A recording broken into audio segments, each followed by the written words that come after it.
Bueno, això és molt emocionant tornar a fer aquest espectacle perquè fa 10 anys que no el fem. Hem fet una companyia meravellosa amb un càsting que se van presentar 1.000 persones. Ha sigut realment difícil triar la gent. Estem molt contents d'aquesta companyia, gent que canta molt bé. El mar és com un desert d'aigua, no té camins ni té senyals. Uah, anem a agafar això a tope, a petar-ho, a dedicar-s'ho a totes les que han passat per aquí, a tot de goll, no sé, i a fer-ho el millor possible.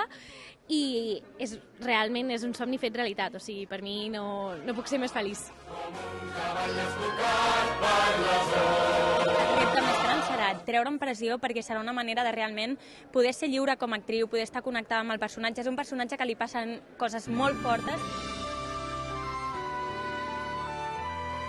Per tant, he d'intentar estar el més lliure possible per poder connectar i poder viure-ho de veritat tot. Crec que és una història preciosa, una història temporal, i crec que serà algo molt bonic, segur. Tinc moltes ganes de posar-hi el meu granet de sorra, crec que hi ha molta gent implicada. Vull dir, la veritat és que quasi que a vegades dissocio i dic, ostres, sembla que estigui visquent una pel·li.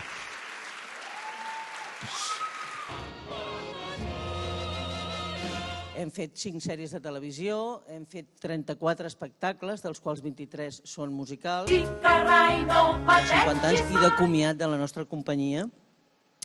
I fer-ho aquí al Teatre Victòria, que ha sigut casa nostra. Esperem això, que la gent que té l'última oportunitat de veure-la, que vingui.